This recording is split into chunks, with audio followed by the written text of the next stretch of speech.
Nous allons commencer bien qu'avec un peu de retard. Nous essaierons de rattraper.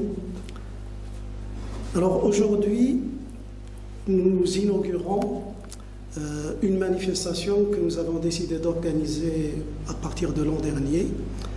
C'est les écoles thématiques de l'école marocaine d'ingénierie qui s'appelle THEMA. Alors avant d'aller plus loin, je souhaiterais d'abord vous souhaiter un excellent Ramadan, puisse-t-il vous apporter bonheur, santé et également réussite dans tout ce que vous entreprendrez. Alors, qu'est-ce que c'est que THEMA? Il faudrait peut-être l'expliquer. C'est une école thématique que nous souhaitons annuelle et j'espère qu'elle sera pérenne.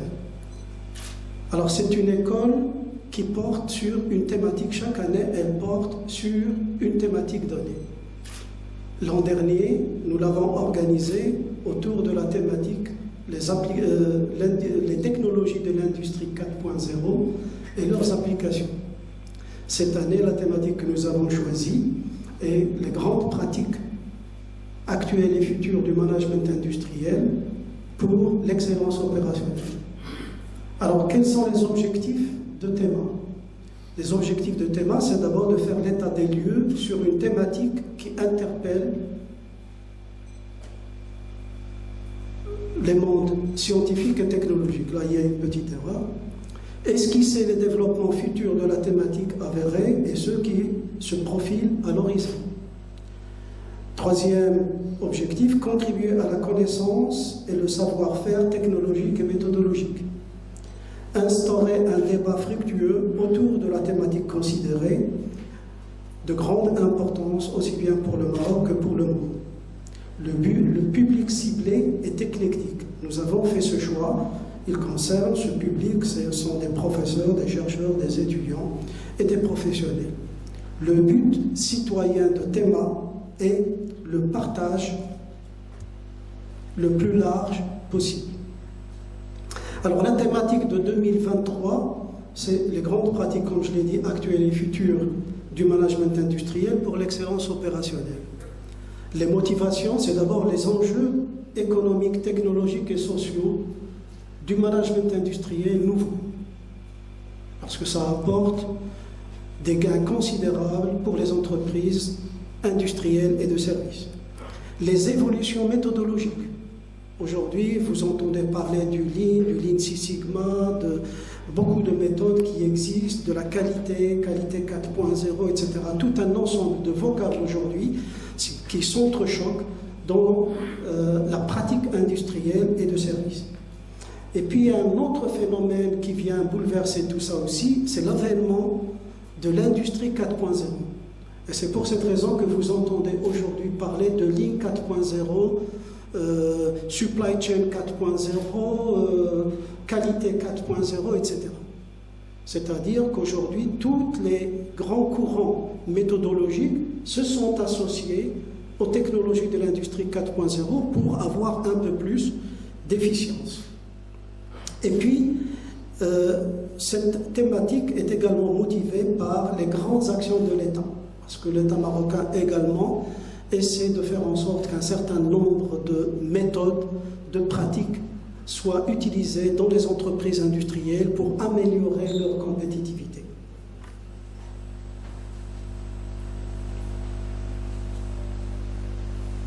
Alors, le déroulement, le suivi de THEMA, il faudrait que vous le sachiez, il est fait en présentiel et en distanciel. C'est-à-dire que maintenant, il y a un nombre important de personnes qui nous suivent à distance. Deuxième chose, nous sommes également suivis en live sur YouTube. Les interventions rassemblées seront éditées dans une revue numérique à large diffusion. Des exemplaires pourront être faits en papier également. Alors, excusez-moi, parce que pour finir cette introduction, je souhaiterais remercier tous les participants, ceux qui sont en présentiel avec nous et ceux qui sont en distanciel. Je voudrais remercier les intervenants externes à l'EMG qui ont fait le déplacement pour animer avec nous cette journée, les intervenants de l'EMG, les professeurs de l'EMG et également le staff de l'école qui a veillé à toute la logistique et l'organisation de cette manifestation. Alors si vous le permettez, je vais faire une transition rapide, ça c'est en guise d'introduction.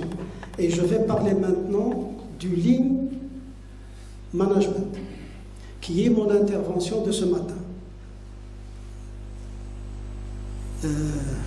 Oussama. Alors aujourd'hui, je vais vous parler d'un nouveau concept, d'un nouveau paradigme que j'ai développé et qui tourne autour du Lean Management. Alors le terme que j'ai choisi pour ce nouveau concept ou paradigme, c'est Total Quality Lean Management. Et je vais vous expliquer pourquoi. C'est quelque chose qui n'existe pas actuellement et c'est quelque chose qui va faire l'objet d'un livre bientôt. Alors, avant de faire cela, je vais d'abord parler du Lean Management classique. Puis après, je vais parler du Total Quality Lean Management. Et après, dans une dernière étape, je vais intégrer ce nouveau paradigme du Lean avec l'industrie 4.0. Alors, première partie, je vais parler du Lean Management dans son approche classique, mais revisitée. Je vais vous montrer pourquoi elle est revisitée.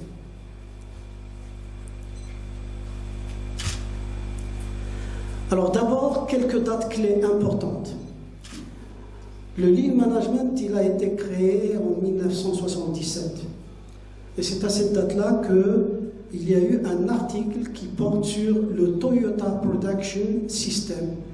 Et en fait, ce Toyota Production System, c'est le Lean Management. Je vais vous expliquer pourquoi il a été appelé Lean Management par la suite. En 1978, véritablement, il y a un ingénieur de Toyota qui s'appelle Ono qui a publié un livre en japonais, le premier d'ailleurs sur le sujet, et qui s'appelle Toyota Production System, et qui fait état de toutes les techniques, toutes les méthodes qui ont été utilisées par Toyota notamment pour améliorer davantage leur système de production. En 1986, il y a une étude internationale qui a été faite par des Américains notamment sur le plan international. Elle a été organisée par les fabricants de voitures pour voir pourquoi est-ce que l'industrie automobile japonaise est meilleure que l'industrie occidentale. Et à partir de là, il y a un certain nombre de personnes, dont notamment Kraftsik, Womack, qui ont fait cette étude-là et qui ont essayé de décortiquer le Toyota Production System. Et lorsqu'ils l'ont décortiqué, ils ont choisi le nom de Lean Management, et je vais vous expliquer pourquoi est-ce qu'ils ont choisi le terme Lean. C'est en 1988 que Ono, cet excellent ingénieur de Toyota, a écrit un livre qui est devenu un best-seller, le Toyota Production System Beyond Large Scale Production. Et c'est en 1990 que Womack a écrit un livre avec ses collaborateurs, un livre très important qui s'appelle The Machine, la machine qui va changer le monde, The Machine for Changing the World. Et puis en 1994, Womack et Al publient un autre ouvrage qui est également un best-seller, le Lean Thinking. Alors, le Lean Management, qu'est-ce que c'est? Alors d'abord, Lean, ça veut dire maigre en anglais. Il est défini comme une approche systématique visant à identifier, éliminer ou tout en moins réduire tous les gaspillages et activités sans valeur ajoutée, à travers une amélioration continue en vue d'atteindre la perfection. Il constitue la version américaine du Toyota Production System. Il faut bien le savoir, parce qu'il y a des gens qui croient que c'est un système original, mais en fait, il découle du Toyota Production System. Alors, au début, il s'appelait Lean Manufacturing. Il concernait essentiellement la production. Mais par la suite, il s'est étendu et a concerné pratiquement tous les processus, toutes les fonctions de l'entreprise pour devenir le Lean Management. Et puis, après, il s'est étendu et il a conquis d'autres secteurs que l'automobile. Pratiquement tous les secteurs aujourd'hui sont concernés, que ce soit le secteur industriel ou de services. Alors, qu'est-ce que c'est que le Lean? Alors, Womack et ses collaborateurs ont essayé de définir ce que c'est que le Lean, et ils l'ont défini autour de 3 éléments essentiels. D'abord, les pertes, c'est gaspillage. Je vais expliquer la différence qu'il y a entre perte et gaspillage, parce que beaucoup de gens font le mélange. Je vais l'expliquer après. Alors, les pertes 3M, moi je les appelle les 3 mots, M-A-U-X, et ce sont les MUDA, les MURA et les MURI. Il est basé également sur 5 principes. La valeur, le flux de valeur, le flux continu, le flux tiré, flux de production tiré, et puis la perfection. Et il est basé également sur une maison.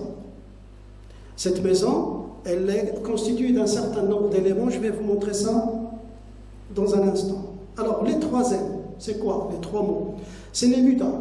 Les MUDA, ce sont les gaspillages, et chez Toyota et par la suite également, on a identifié 7. Ici, vous en avez 8. Le dernier a été ajouté par un certain nombre d'auteurs. Donc, il y en a 7. La surproduction, c'est-à-dire produire plus qu'il ne faut. Le surstockage, stocker plus qu'il ne faut. Le transport et les déplacements inutiles. Le surprocessing ou traitement inutile, c'est-à-dire qu'on ajoute des traitements qui ne servent à rien, parce que le client ne demande pas ça. Et puis les mouvements inutiles, ça rejoint quelque chose qui est important, une discipline qui est l'ergonomie, pour faire en sorte que les mouvements soient les plus petits possibles. Les erreurs, les défauts et les rebuts, et le temps d'attente et délai. Et puis par la suite, il y a un 8e qui a été ajouté par un certain nombre d'auteurs, la sous-utilisation des compétences. Moi, je ne suis pas d'accord, mais ce n'est pas grave. Alors, le MURI, c'est le terme japonais. MURI signifie surcharge ou excès, c'est-à-dire tout ce qu'on fait en excès par rapport à ce qui est nécessaire. Ensuite, MURA. MURA, ça veut dire irrégularité, c'est-à-dire instabilité. L'instabilité est génératrice de pertes. Donc, le rôle du Lean, c'est d'éliminer ou de réduire ces 3 mots dont je viens de parler. Alors, vous l'avez constaté, Toyota et par la suite Womack avec ses collaborateurs, ils ont identifié 7 pertes. Est-ce que ce sont les seuls? Non. Et c'est pour cette raison que dans le travail de recherche que nous avons fait, nous avons essayé de trouver une méthodologie qui permettrait de trouver toutes les pertes. Et cette méthodologie, elle est basée sur 2 éléments. Le premier, ce sont les 5 M, main-d'œuvre, matière, matériel, méthode, milieu. Les pertes les concerneront.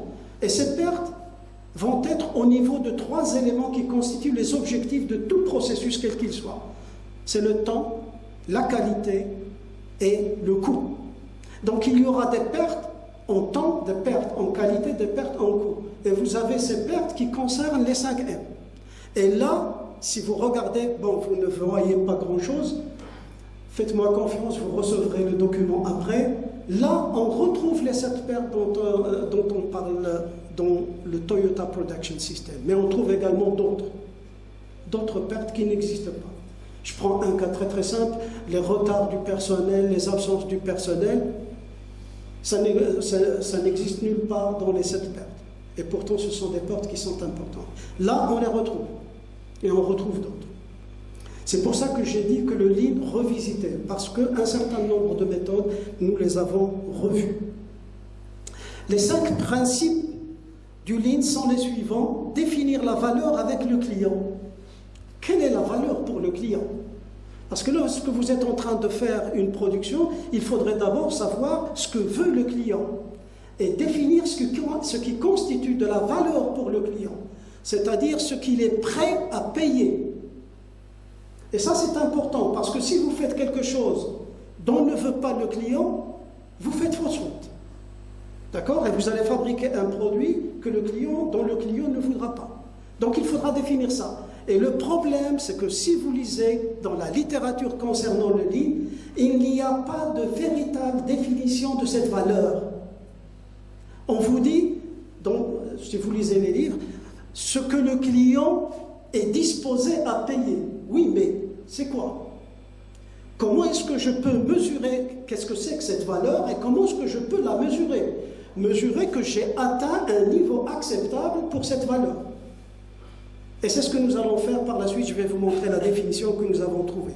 Deuxièmement, il faut cartographier la valeur, c'est-à-dire définir les processus qui contribuent à apporter la valeur au client. Tout le processus. Je vais vous montrer comment on fait. Et puis établir les flux de processus pour qu'ils soient continus. Un processus qui est bon, c'est un processus qui est continu, où il n'y a pas de fluctuation importante. Aujourd'hui, je fabrique beaucoup, le lendemain, je fabrique peu, etc. C'est source de problèmes, ce genre de situation. Et puis, travailler en flux tendu, c'est ce qu'on a l'habitude d'appeler le just-in-time. C'est-à-dire ne commencer à fabriquer la quantité qui est demandée que lorsque cette quantité est demandée, c'est à ce moment-là qu'on commence à fabriquer. C'est un petit peu comme les restaurants. D'accord? Il y a deux types de restaurants. Il y a le restaurant qui fabrique de la nourriture et qui la stocke, et vous venez, c'est les buffets, hein, vous venez choisir ce que vous voulez, et il y a le restaurant qui commence à fabriquer le repas lorsque vous le demandez, au moment où vous le demandez. C'est un petit peu comme ça. Et puis, il y a l'amélioration continue. Alors, la cartographie de processus, il y a un outil qui est utilisé dans le Lean classique, c'est la Value Stream Mapping. Et la Value Stream Mapping, c'est quoi? La voici. C'est-à-dire qu'on représente ici, on représente les différents postes de production avec un certain nombre d'informations techniques, on représente les stocks et on représente le flux. L'idée derrière cette Value Stream Mapping, c'est de déterminer quelles sont les activités à valeur ajoutée et celles qui ne le sont pas. Et par la suite, on définit un indicateur qui est l'efficience, certains l'appellent l'efficience, qui est le rapport entre la valeur, le temps des activités à valeur ajoutée divisé par le temps total qui s'appelle le lead time. Il est entendu que ce rapport doit être le plus élevé possible. Pourtant, dans la plupart des entreprises industrielles, il est très faible, très très faible. Et l'objectif, c'est tout simplement d'essayer de trouver les moyens de réduire le lead time en réduisant, en supprimant les pertes et les activités sans valeur ajoutée. Le problème, c'est que, vous le constatez, elle est difficile à réaliser. Elle est horizontale. Si vous mettez une dizaine d'activités, très très vite, ça devient difficile à gérer. Alors, ce que nous avons fait, c'est de développer quelque chose qui ressemble à ça. Et nous l'avons appelé Value Chain Mapping. Pourquoi Value Chain Mapping? Parce que nous ne parlons pas d'un flux, mais nous parlons de la valeur, de la cartographie de la chaîne de valeur. Et donc cette chaîne de valeur, elle est construite verticalement. Et on représente les postes, mais on représente également les interfaces. Ce que ne fait pas l'ancienne, celle-ci. Celle-ci ne le fait pas. Ici, nous représentons également les interfaces. D'accord? Les interfaces, ici, I. Donc là, nous avons les étapes du processus. Là, nous avons les interfaces du processus. Et pour chacun d'eux, on a un certain nombre d'indicateurs de performance, coûts, etc. Enfin, pratiquement tout. La Lean Home. Lean Home, c'est la maison du Lean. C'est la maison qui a été développée dans le Toyota Production System et qui a été utilisée pendant de nombreuses années, depuis les années de la création du système, elle a été utilisée. Je ne sais pas si vous l'avez constaté comme moi, est-ce qu'elle correspond à la réalité de l'entreprise? Non. Elle ne correspond pas à la réalité de l'entreprise. Tout simplement pour une raison suivante. C'est qu'ici, on parle de disponibilité, d'efficacité des 5M, etc. Ici, on parle du just in time comme étant un pilier de la maison.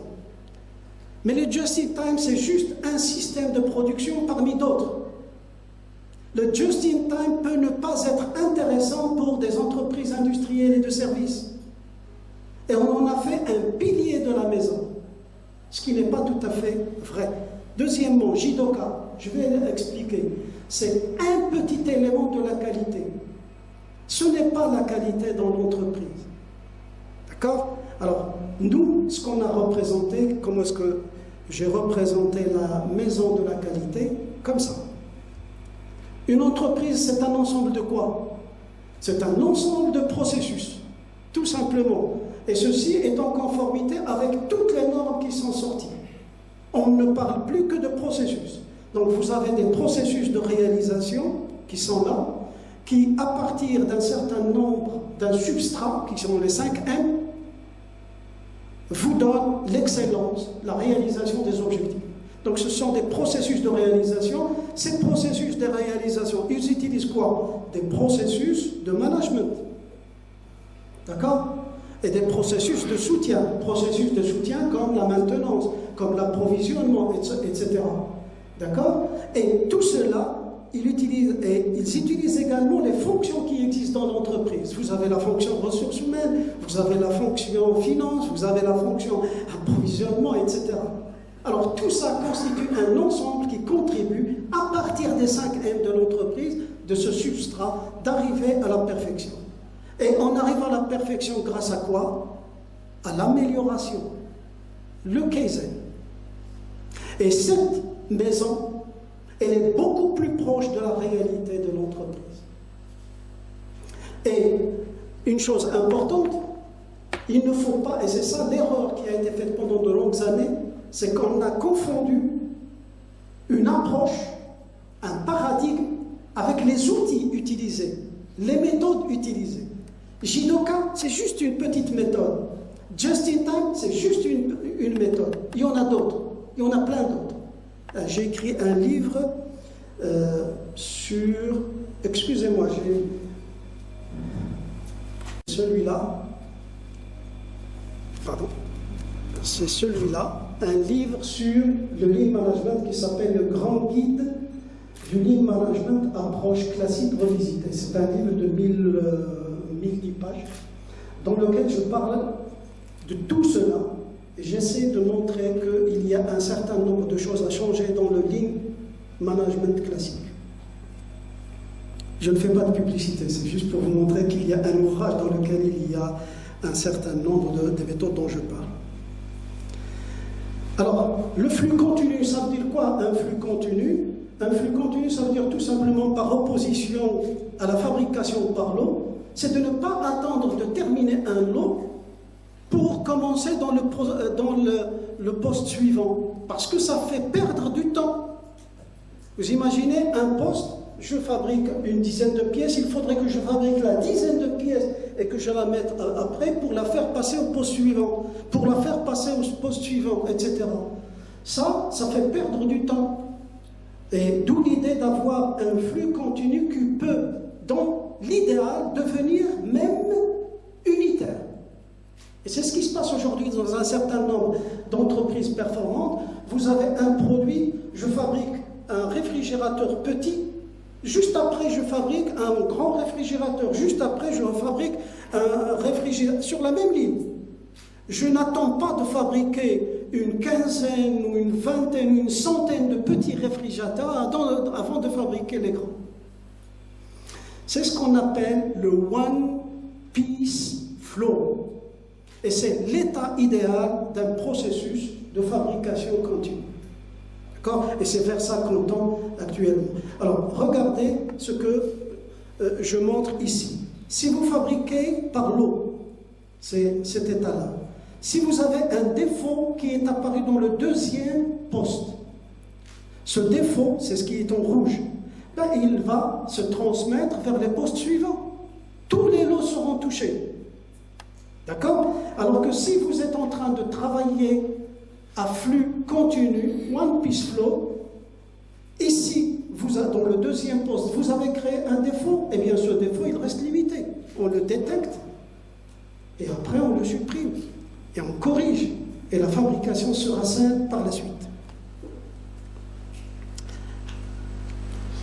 Le just-in-time, c'est quoi? Il est basé notamment sur quelque chose dont vous avez entendu parler, c'est le Kanban.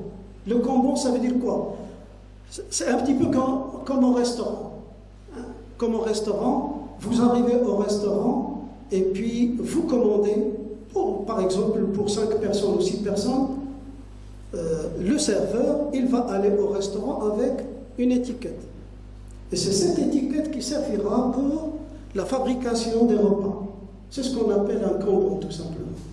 Et un Kanban, ce sont des étiquettes qui vont circuler entre les postes, même entre le fournisseur et les clients. D'accord? Et qui vont permettre, le poste aval va pouvoir envoyer au poste amont un ordre, une sorte d'ordre de fabrication. Je n'ai plus de pièces, vous pouvez fabriquer. C'est ça ce qu'on appelle le Kanban.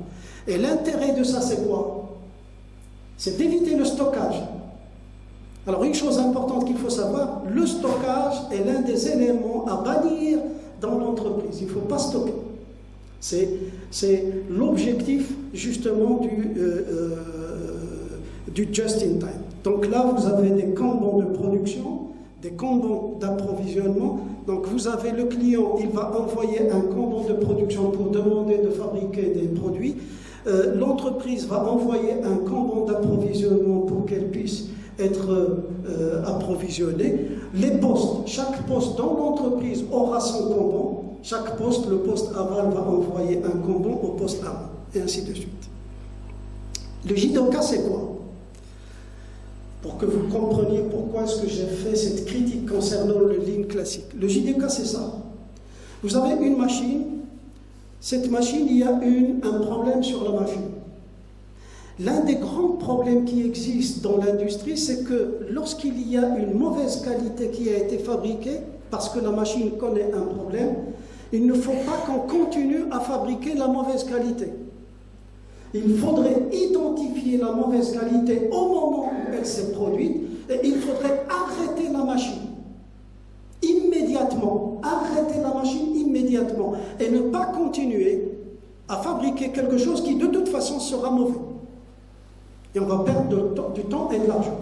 Alors c'est ce qu'on appelle en japonais le Jidoka. Pour la petite histoire, cette méthode Jidoka qui consiste à arrêter la machine automatiquement, c'est celle qui a permis à Toyota, le patron, le créateur de Toyota, de créer son usine.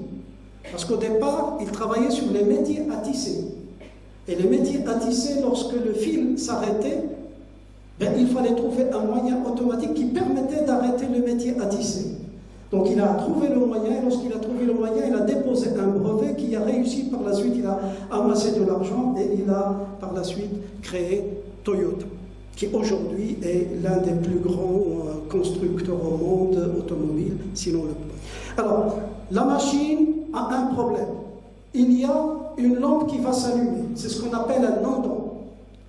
Ce qu'il y a en rouge, vert, orange, un andon. C'est-à-dire une lampe qui va indiquer à tous les ingénieurs, tous les techniciens qu'il y a un problème sur la machine. Et puis vous avez l'information qui va être envoyée à travers un tableau électronique qui va indiquer que la machine 3 connaît un problème et qu'il faudra intervenir immédiatement. Automatiquement, les ingénieurs techniciens savent que sur la machine 3, il y a un problème. Ils vont résoudre le problème ici. Ils vont résoudre le problème rapidement et lorsqu'ils ont trouvé la solution, ils vont l'implémenter et puis par la suite vérifier que la machine marche bien, que le problème a été supprimé et l'andon se met au vert. pour indiquer que la machine est en bon état. Alors ça, c'est un petit outil de la qualité. Ce n'est pas la qualité totale. Et il est tout à fait naturel qu'on ne la mette pas comme étant un pilier. D'accord? Et c'est l'une des critiques que je formule au sujet du Lean classique, notamment sur la Lean House.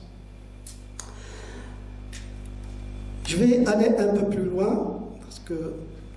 Alors maintenant, je vais parler du Kaizen. Kaizen, c'est quoi? Il y a beaucoup de gens qui sont un petit peu surpris par le mot, ils craignent un tout petit peu ce mot-là, parce qu'il est particulier. Kaizen, c'est tout simplement amélioration, à petits pas, petites améliorations. Je vais vous expliquer ça d'une autre manière. Vous savez, il y a ce qu'on appelle en Lean et dans l'industrie en général, ce qu'on appelle les 3 K. Il y a le Kaizen, le Kaikaku et le Kakushin. Ce sont toutes des méthodes d'amélioration. Le Kaizen, c'est une amélioration pas à pas. C'est pour ça que j'ai mis un escalier. Je monte d'un niveau à un autre en allant doucement, par petites améliorations. Puis le Kaikaku, c'est quoi? C'est une amélioration de percée. Une amélioration importante, mais il n'y a pas véritablement de changement du marché total, le marché tout entier. Et puis le Kakushin, c'est quoi? C'est une révolution. C'est-à-dire qu'on change carrément le marché. Le marché change. Alors pour vous expliquer ça d'une manière un peu plus claire, voilà un exemple. Le téléphone, que vous connaissez tous, j'ai choisi volontairement le téléphone pour vous montrer ça. Regardez, ce qui a été fait depuis la création du téléphone jusqu'à l'arrivée du téléphone fixe, c'est une série de petites améliorations. On a amélioré le débit, on a amélioré l'esthétique, et on est allé par petites améliorations. Ça, c'est quoi? C'est du Kaizen. D'accord? Maintenant, on est passé du téléphone fixe à connexion filaire avec du fil, on est passé au téléphone de la voiture. Ça, c'est du Kaikaku. D'accord? Parce qu'il y a eu un changement. Mais ce n'est pas un changement énorme. Le changement énorme, il s'est produit quand? Lorsqu'on a fait la jonction lorsqu'on a créé le téléphone portable et lorsqu'on a fait la jonction avec Internet. Et qu'on a introduit le smartphone, etc. Pourquoi? Parce que ça a changé le marché du téléphone entièrement. Et il y a eu un changement de paradigme au niveau industriel. Ça a changé totalement. Et il y a un point d'interrogation. On ne sait pas ce qui va se passer. D'accord? Quel est le Kakushin qui viendra par la suite? Une chose que j'aimerais vous dire, c'est que le Kaizen il suit toujours Kakushin et Kaikaku. C'est-à-dire qu'on fait une grande révolution, puis après, on fait de petites améliorations, on arrive à un certain niveau, on fait une grande révolution, et ainsi de suite. D'accord? Il faudrait le savoir. Ce qui veut dire que le Kaizen est toujours présent. Et le Kaizen, pourquoi est-ce qu'il est toujours présent? Parce qu'il est plus facile à mettre en œuvre. D'accord? Alors que le Kakushin et le Kaikaku, ça demande de l'investissement et ça demande une créativité, une innovation qui est importante. Maintenant, je vais vous parler du Total Quality Lean Management que j'ai créé. Il faudra qu'on...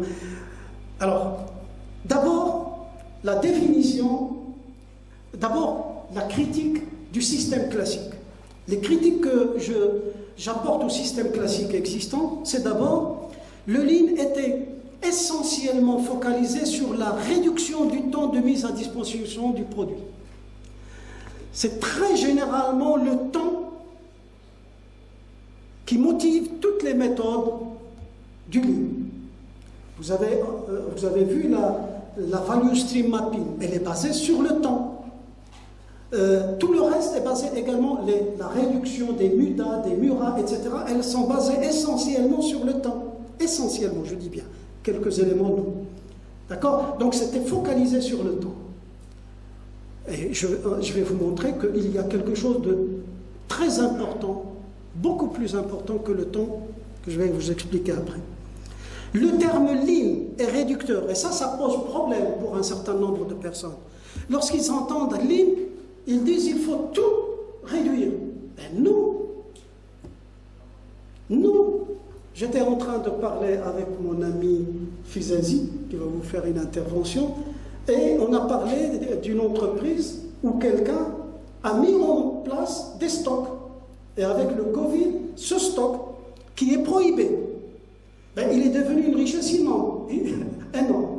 Donc il faut faire attention à tout ce qu'on dit. D'accord? Et il faut étudier les choses au cas par cas. Donc c'est réducteur. Réduire le temps, on va voir que ce n'est pas tout à fait vrai. Il n'existe pas de définition claire de la valeur. Je vais vous en montrer une. Il n'existe pas de moyen pour évaluer la satisfaction et ses différents inducteurs. Je réduis tout, le coût, le temps, etc. Et qu'en est-il de la satisfaction du client? On n'en parle pas. Et ça, c'est un élément absolument réducteur du lean. Le lean, dans sa définition classique, ne parle pas de satisfaction. N'en parle pas. Et il n'essaie pas de trouver le moyen pour maximiser la satisfaction du client. On va voir cela dans un moment. Ensuite, on ne connaît pas les coûts. L'approche coût n'est pas véritablement prise en compte. La relation lean management et la qualité, à part le JIDOKA, à part les non-conformes qui existent dans les MUDA, il n'y a pas grand-chose. C'est-à-dire qu'il n'y a pas de jonction véritable, solide, entre le lean et la qualité. Par la suite, on a mis Lean Six Sigma. Mais là aussi, j'ai des critiques. Vous avez entendu parler de Lean Six Sigma, je vais vous expliquer ça. Alors, quelle est la définition que je donne à la valeur? Eh bien, le Lean Management est un système visant à maximiser la valeur apportée au client en maximisant la satisfaction de ce client et en minimisant le coût supporté par le client sur tout le parcours du produit. C'est la définition que je donne. Et je vais vous montrer pourquoi est-ce qu'elle est meilleure. C'est une définition, la valeur est égale à la satisfaction divisée par le coût. C'est quelque chose dont vous avez entendu parler. Le rapport qualité-prix. Rappelez, lorsque vous voulez acheter quelque chose, vous dites « j'aimerais chercher un rapport qualité-prix qui est bon ». Mais c'est ça. Sauf que moi, je parle de satisfaction du client, pas de qualité. Parce que la qualité, c'est une approche qui permet de satisfaire les clients. D'accord? Et le coût, on va voir ce que c'est. À partir de cette définition-là, eh bien, tout s'éclaircit. Vous allez voir que le lean devient véritablement clair. On va le voir. Alors, la satisfaction est obtenue par un produit conforme, des services associés de bonne qualité, notamment le service après-vente, etc., de bonnes émotions apportées par le produit. Un produit n'apporte pas uniquement une utilité. Il apporte des émotions. Lorsque vous tenez un téléphone portable dans votre main et que au toucher, ça vous plaît, c'est une émotion. Et des fois, cette émotion-là peut changer votre décision d'achat. Je travaillais avec un laboratoire de l'école des arts et métiers de Paris qui s'appelle le laboratoire CPN, Conception de produits nouveaux, et ils ont une discipline qui est l'analyse émotionnelle des produits. Comment mesurer, évaluer l'émotion apportée par un produit au client. Et ça, c'est important. Donc, on apporte des gens, on leur dit de toucher un produit, de donner leur avis, etc. Donc, on arrive à avoir des choses intéressantes à ce sujet-là. Deuxièmement, la minimisation des coûts est obtenue par celle du life cycle cost. Là, c'est quelque chose de fondamental. Je ne parle pas de prix d'achat. Je parle du life cycle cost, c'est-à-dire ce que coûte le produit sur tout son parcours. Vous savez, le parcours, il va jusqu'à la fin de vie. Et à la fin de vie, qu'est-ce que je vais faire avec ce produit? Il y a aujourd'hui une prise de conscience de la préservation de l'environnement et par conséquent, on réfléchit à la fin de vie. Il y a l'économie circulaire dont vous avez entendu parler. Il faudrait que le produit soit réutilisé, des utilisations autres, etc., etc. Donc, on doit réfléchir à la fin du produit au départ. Je crois que j'ai pris beaucoup de temps. Non, je ne sais pas, je vais continuer. Autre chose qui est également important, le lean est total. Pourquoi le lean est total? Parce qu'il commence à partir du moment où je définis le besoin du client. Rappelez-vous, la valeur est égale à la satisfaction divisée par le coût. Donc si je veux avoir la satisfaction, première étape, c'est qu'il faudrait que je détermine quels sont les besoins du client, de manière très fine, de manière précise. Parce que c'est la première étape fondamentale. Si vous faites une erreur là, vous ferez une erreur sur tout le processus par la suite.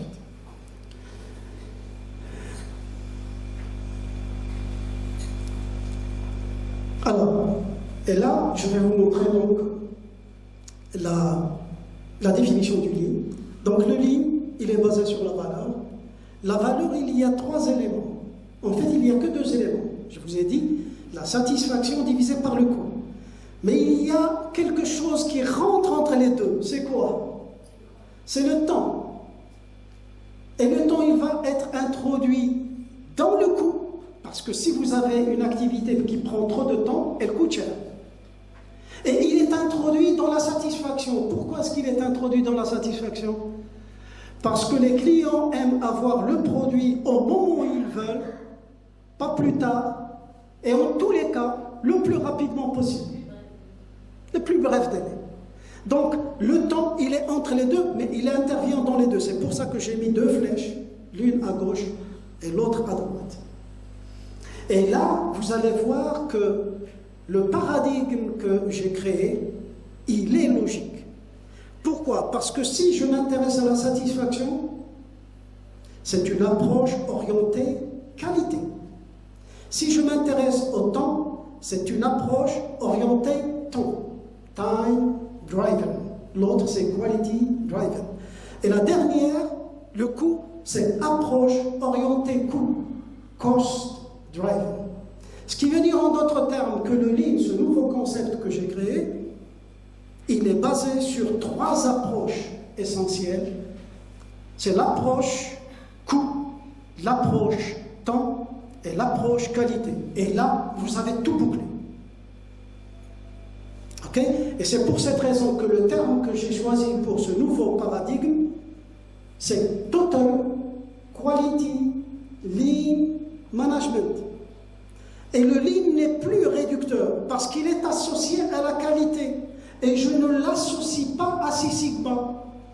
Parce que Six Sigma, c'est juste une approche de l'approche qualité globale. Ceux qui connaissent, ils savent. D'accord? Six Sigma, c'est une approche qui va rentrer là-dedans, qui va rentrer dans l'approche orientée qualité. Ok? Là, je décortique comment je vais agir. D'accord? Pour la satisfaction, pour le coût de, etc. Un élément qui est fondamental à partir de là, c'est quoi? C'est que si vous regardez ce schéma-là, ben, j'ai défini une démarche. Une démarche lean. La démarche lean, elle va consister, la démarche Total Quality Lean Management, elle va consister à faire quoi? À maximiser la satisfaction, à minimiser le coût, à minimiser le temps. Et là, il y a une démarche qui se décline. Il y a un livre que j'ai écrit sur ça, il va sortir bientôt sur ce concept-là. Alors maintenant, ce livre, pourquoi est-ce que je l'ai appelé Total? Je l'ai appelé Total parce qu'il concerne toutes les étapes du parcours du produit. Si vous faites une erreur en conception, produit terminé, ne sert plus à rien. Si vous faites une erreur au stade de la définition du produit, définition des besoins du client, etc., c'est fini. Votre produit est complètement rejeté. Si vous faites une erreur au niveau de l'exploitation, également, service après-vente, livraison, toutes les étapes ont une importance. Chose qui est fondamentale que j'aimerais dire, c'est lorsque vous fabriquez un produit, il faut que le produit ait les caractéristiques fonctionnelles essentielles, il faut qu'il y ait les services associés, maintenance, etc., conseil, etc. Il faudrait qu'il y ait pièces de rechange, etc. Il faudrait qu'il y ait les émotions dont je vous ai parlé, et il faudrait qu'il y ait ce qu'on appelle l'expérience client. Je ne sais pas si vous avez entendu parler de l'expérience client. On cherche à avoir une bonne expérience client. Ça veut dire quoi, une bonne expérience client? Ça veut dire que tous les points de contact du client avec l'entreprise doivent être bons. Et ça commence lorsque vous rentrez sur Internet pour chercher un produit. Vous rentrez pour chercher un produit, il faut que cette expérience de recherche de produit soit bonne.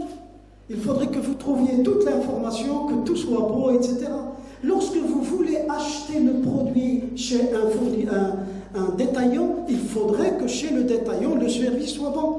C'est ce qu'on appelle l'expérience client. C'est-à-dire que tous les contacts du client avec l'entreprise, il faut qu'ils soient bons.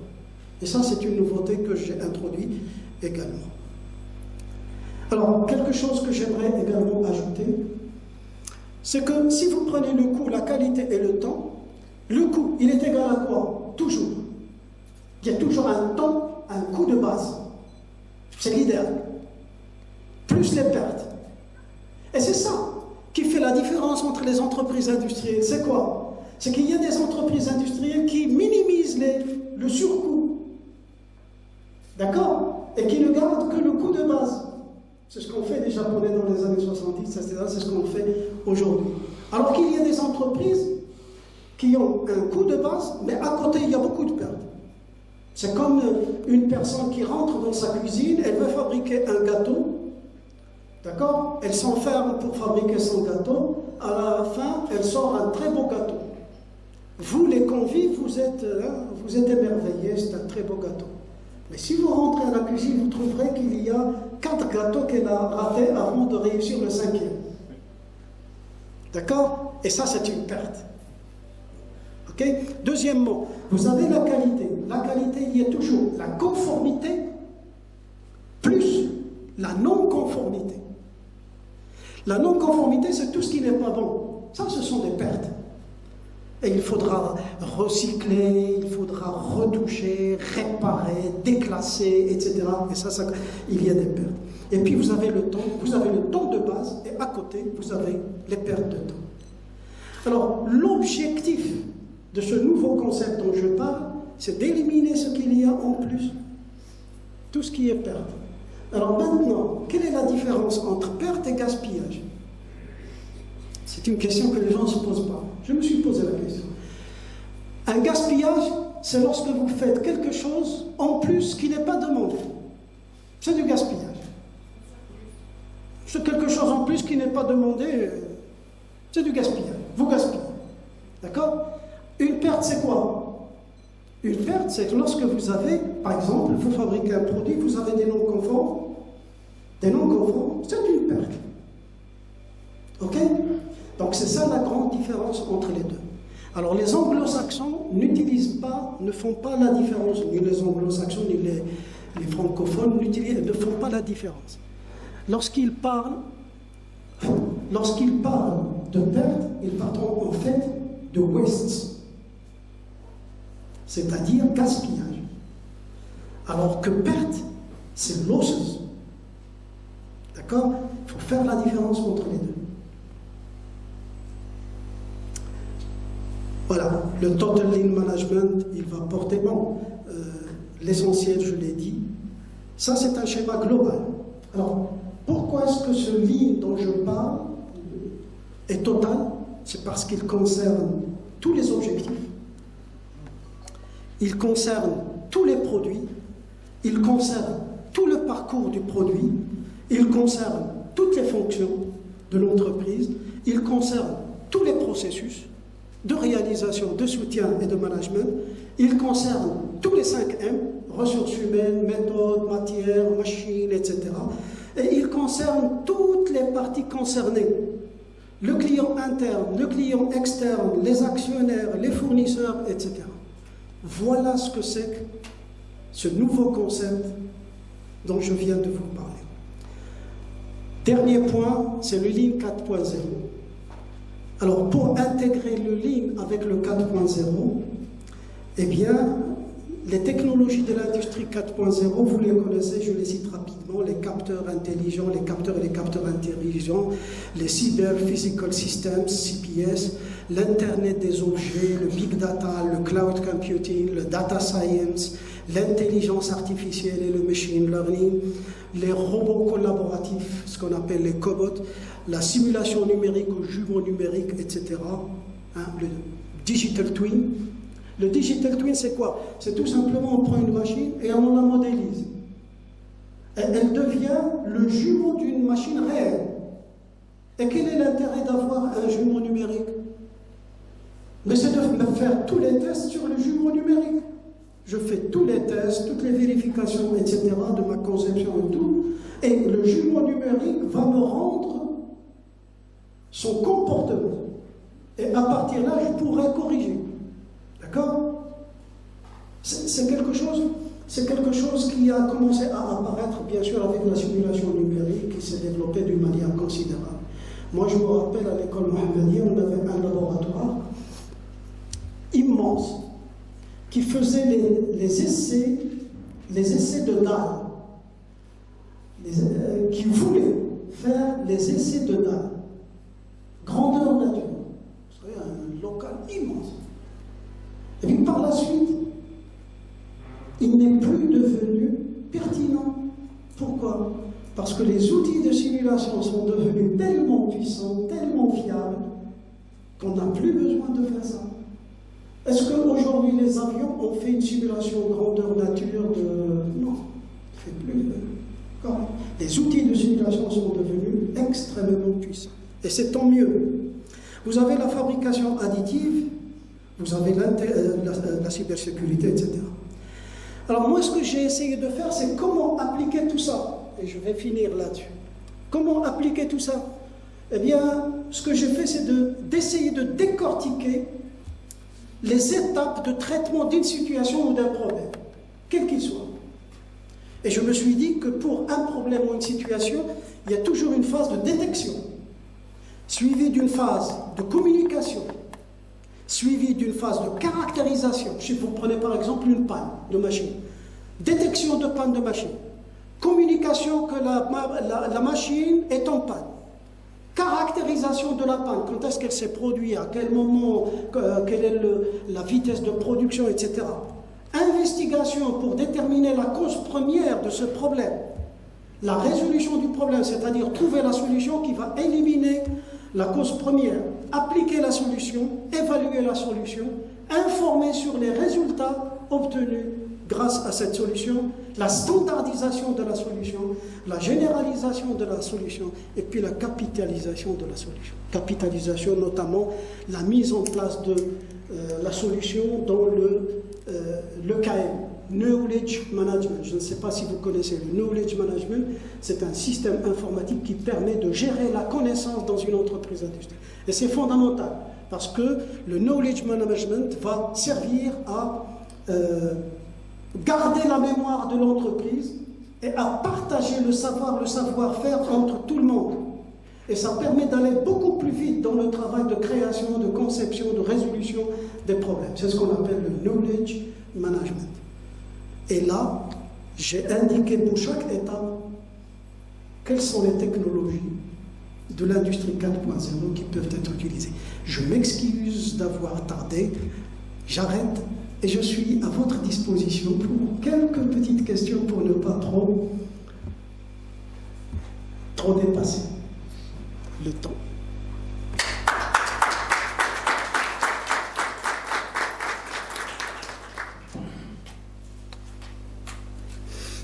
Alors maintenant, on passe aux questions. Si vous avez des questions pour M. Boilani. Monsieur le professeur, pour cet excellent exposé. Juste une question concernant une partie des étapes du cycle de vie du produit selon le livre. J'ai lu que vous l'avez mis d'une façon horizontale jusqu'à la fin de vie. Mais on ne voit pas quand est-ce que l'entreprise va récolter le retour d'expérience et améliorer le produit avant d'arriver à la fin de vie. Tout à fait. Ça veut dire que le produit, c'est pas... Tout à fait. Oui. Tout à fait. En fait, c'est-à-dire la rétroaction. En fait, je n'ai pas mis ça pour ne pas trop surcharger. Parce que l'objectif que j'ai mis dans ce schéma-là, c'est uniquement de montrer que le Lean, le Total Quality Lean Management, porte sur les étapes.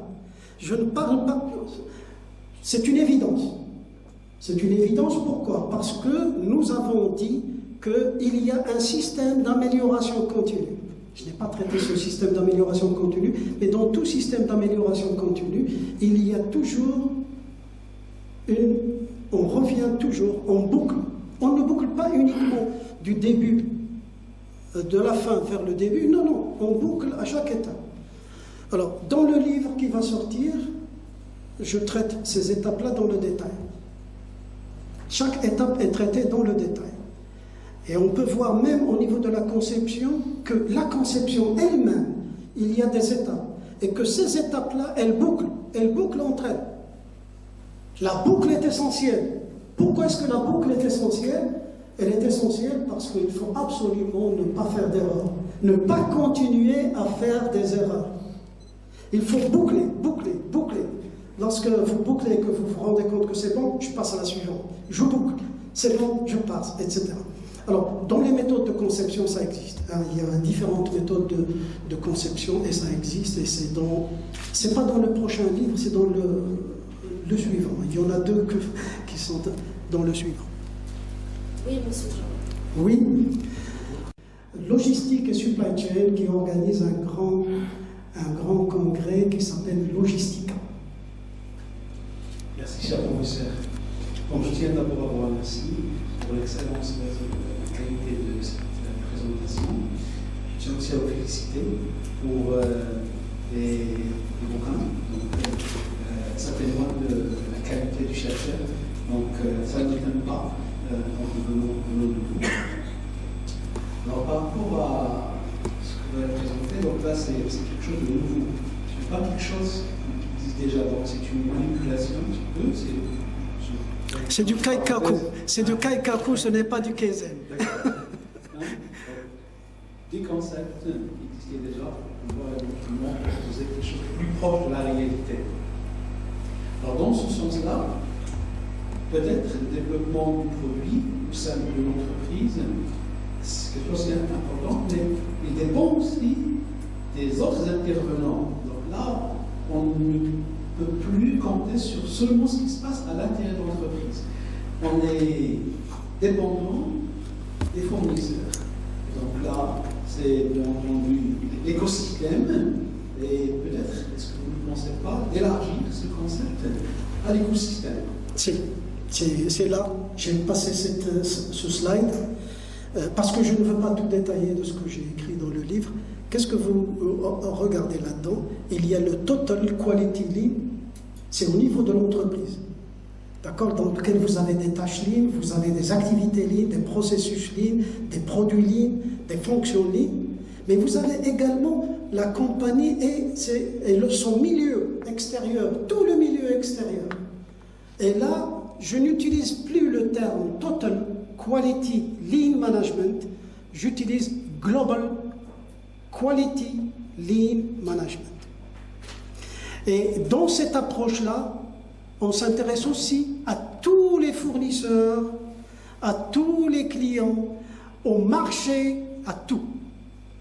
Donc, ça explique un petit peu. Les deux termes vont être proposés dans le livre, les deux termes vont être détaillés. Le Total Quality Lean Management et le Global Quality Lean Management. Merci. Merci. Bon, on se dit toujours que c'est des choses que l'on connaît, qu'on a déjà vues. Mais en fait, on apprend beaucoup plus. On apprend toujours des choses qui sont nouvelles. Le Kaikaku. Le Kaikaku. Le Kakushi. Donc c'est des choses qui sont vraiment intéressantes, etc. Alors j'aimerais juste, dans votre intervention, vous avez parlé de design émotionnel. J'aimerais juste ajouter quelque chose, c'est de faire référence au numéro 1 dans ce domaine qui est le plan Normand, qui parle de emotional design, et qui a détaillé ces parties-là en une partie qu'il a appelée viscérale, une partie comportementale, une partie réflexive.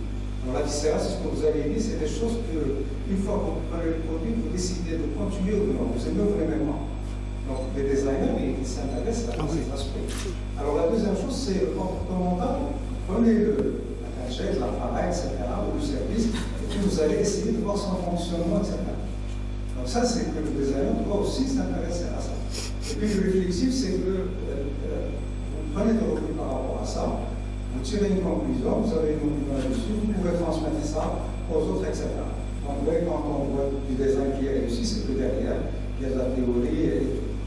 Et puis l'autre point, c'est que vous avez parlé du user experiment, donc c'est l'expérience utilisateur. Ça, c'est quelque chose de vraiment très intéressant et j'invite surtout les professeurs. Nous, on enseigne dans l'ingénierie pour l'industrie, quand même, il faut le faire soi-même. C'est-à-dire faire vivre aux étudiants une expérience fantastique qui fait qu'ils vont aimer ce que l'on est en train de faire. Merci beaucoup. Exposé, et je vous félicite pour le nouveau système. C'est une invention, ça fait plaisir de voir un grand chercheur marocain. C'est le fruit de longues années de recherche. Alors, je voudrais bien intervenir juste au niveau des pertes. Comment on va minimiser techniquement ces pertes? Parce que les pertes sont reliées au temps et cette liaison n'est pas facile. Techniquement, comment on va réduire ces pertes? Alors, je ne rentre pas dans le détail parce que dans le totalement, et on va déterminer un taux de satisfaction. Et pour le coup, la même chose. Pour le coup, la même chose, comment est-ce qu'on va faire? Ben, toutes les étapes, et au niveau de chaque étape, on va essayer de définir. D'abord, on va essayer de définir le coût, comment il est. En conception, qu'est-ce que c'est que le coût? En production, qu'est-ce que c'est que le coût? En livraison, qu'est-ce que c'est que le coût? Et il faudrait qu'à chaque niveau, on définisse ce que j'ai appelé le coût de référence.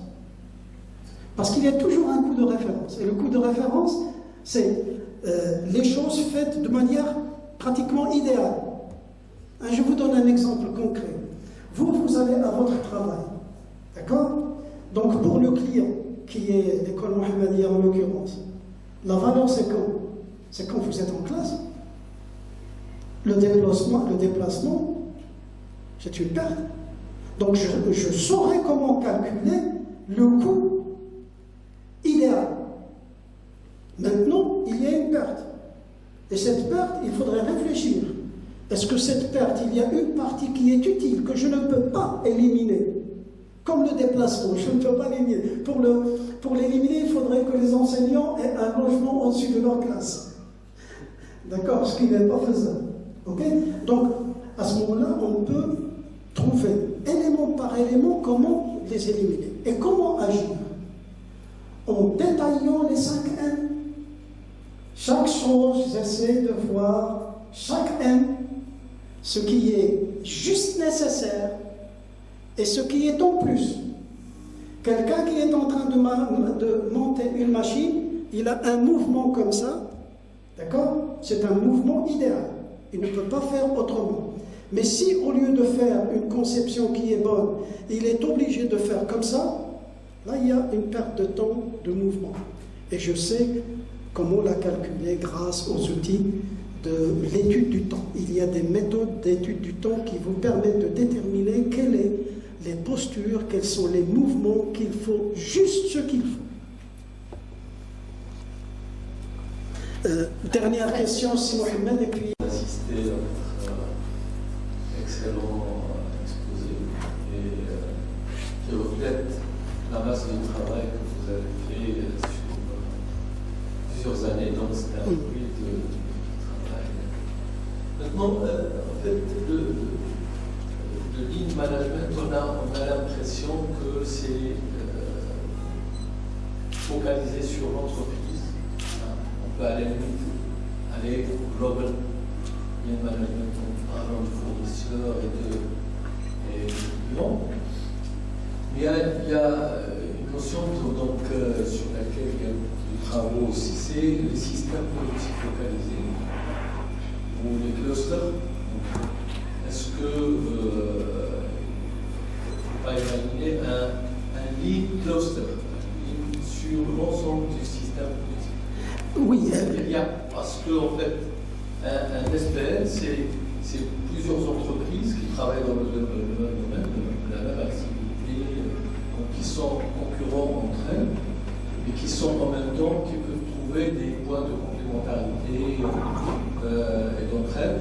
Est-ce qu'on ne peut pas imaginer un lean cluster? En fait, les Japonais l'ont fait, je vous ai parlé, sécuriser tous les processus, parce que vous savez, le just-in-time, si vous voulez l'appliquer, il faudrait que l'entreprise soit bien organisée. Si vous avez trop de panne, vous n'avez plus de ligne. Si vous avez un système qui est instable, vous n'avez plus de ligne. Vous n'avez pas...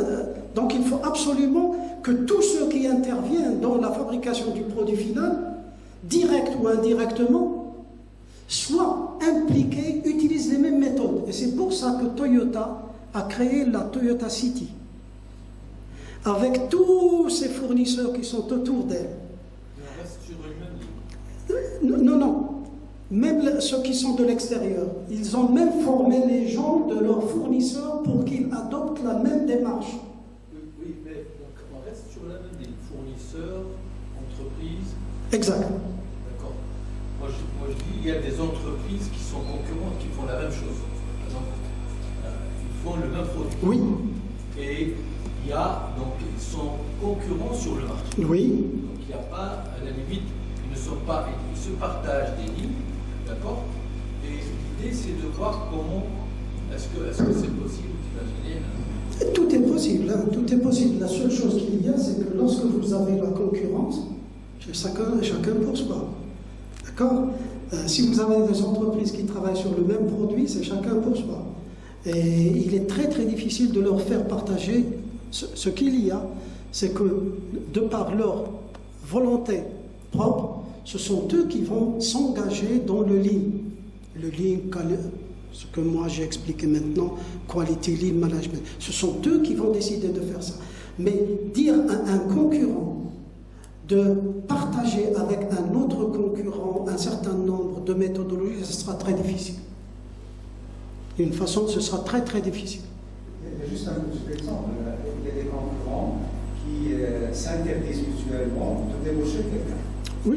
Voilà. Des chartes. Non, ils ne le font pas. Je vais vous donner un exemple. Lorsque j'étais encore directeur de l'école Mohammedia, j'avais signé une grande convention avec la fondation Renault en France. Et ils m'avaient invité à visiter le centre de développement des voitures, le centre de conception des voitures. Et ils m'ont montré comment ils conçoivent, les ingénieurs, où ils travaillent, etc. Et parmi les laboratoires que j'ai visité un laboratoire d'espionnage industriel. Et toutes les entreprises là. Et qu'est-ce qu'ils font dans ce laboratoire? Ils prennent les voitures concurrentes et ils les décortiquent totalement. Ils démontent la voiture totalement. Et vous avez des techniciens, des ingénieurs expérimentés qui regardent comment le concurrent a résolu un problème déterminé. Et ils rédigent une note qui est partagée dans le knowledge management de l'entreprise. Et tous les ingénieurs, tous les techniciens sont au courant. Alors ne me dites pas qu'il est. Et ça, ils le font tous, hein. C'est pas uniquement Renault. C'est une règle générale